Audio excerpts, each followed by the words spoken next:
Hello friends, ബിന്ദുസ് kitchen ബ്ലോഗിലേക്ക് എല്ലാവർക്കും സ്വാഗതം. നമുക്കിന്നൊരു വഴുതനങ്ങ തോരനാണ് ചെയ്യാൻ പോകുന്നത്. അതിനുവേണ്ടി ഞാനൊരു വഴുതനങ്ങ എടുത്തിട്ടുണ്ട്. ഇത് ഞാൻ നട്ട വഴുതനയിൽ നിന്ന് ഞാൻ തന്നെ പറിച്ചെടുത്തതാണ് ഇത്. നമുക്ക് ഇത് വെച്ച് നമുക്കൊരു തോരൻ തയ്യാറാക്കാം.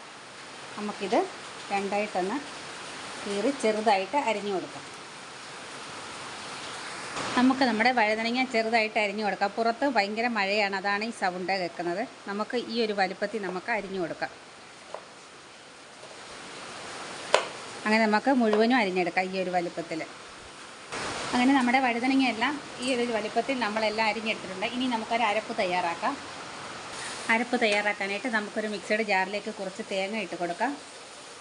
ഒരു 3-4 അല്ലി വെളുത്തുള്ളി ഇട്ട് കൊടുക്കാം. 3-4 പച്ചമുളക് ഇട്ട് കൊടുക്കാം.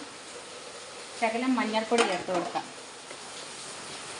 നമുക്ക് എന്നിട്ട് ഇതൊന്ന് ചതച്ചെടുത്തുകൊണ്ട് വരാം. ഒരു തോരൻ്റെ പരുവത്തിൽ ചതച്ചെടുക്കാം. നമുക്കിനി തോരൻ വയ്ക്കാൻ തുടങ്ങാം. ഒരു ചീനച്ചട്ടി ഞാൻ അടുപ്പിൽ വെച്ച് കൊടുത്തിട്ടുണ്ട്. അതിലേക്ക് നമുക്ക് കുറച്ച് വെളിച്ചെണ്ണ ഒഴിച്ച് കൊടുക്കാം. വെളിച്ചെണ്ണ ചൂടായി വരുമ്പോൾ കടുക് പൊട്ടിക്കാം. ഇവിടെ കടുക് പൊട്ടുന്നുണ്ട്. കറിവേപ്പില ഇട്ട് കൊടുക്കാം. അതിലേക്ക് നമുക്ക് മുളക് ചേർത്ത് കൊടുക്കാം. ഇനി നമുക്ക് നമ്മുടെ അരിഞ്ഞു വെച്ചിരിക്കുന്ന വഴുതനങ്ങ ഇതിലേക്ക് ഇട്ട് കൊടുക്കാം.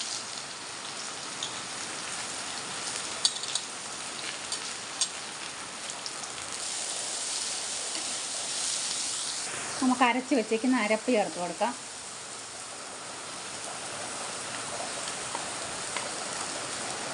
ഒരു ശകലം വെള്ളം കൂടെ മിക്സിയുടെ ജാറ് കഴുകി ഇട്ട് കൊടുക്കാം.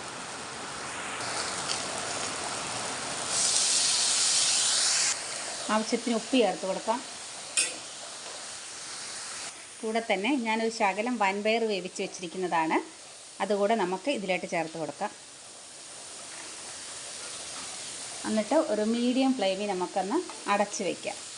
നിങ്ങളിതൊന്ന് തയ്യാറാക്കി നോക്കണേ. ഇഷ്ടപ്പെടുകയാണെങ്കിൽ വീഡിയോ ലൈക്ക് ചെയ്യാനും ഷെയർ ചെയ്യാനും കമൻറ്റ് ചെയ്യാനും മറക്കരുത്. കൂടെ ആ സബ്സ്ക്രൈബ് ബട്ടണും കൂടെ ഒന്ന് പ്രസ് ചെയ്തേക്കണേ. അങ്ങനെ നമുക്കൊരു മീഡിയം ഫ്ലെയിമിൽ നമുക്കിതൊന്ന് അടച്ച് വെച്ച് വേവിക്കാം. അങ്ങനെ നമ്മുടെ തോരൻ ഇവിടെ റെഡി ആയിട്ടുണ്ട്. ഒരു ശകലം വെള്ളം കൂടെ ഉണ്ട്, അതുകൂടെ ഒന്ന് തോർന്ന് കിട്ടട്ടെ. അങ്ങനെ നമ്മുടെ വഴുതനങ്ങ വൻപയർ തോരൻ ഇവിടെ റെഡി ആയിട്ടുണ്ട്. Thank you.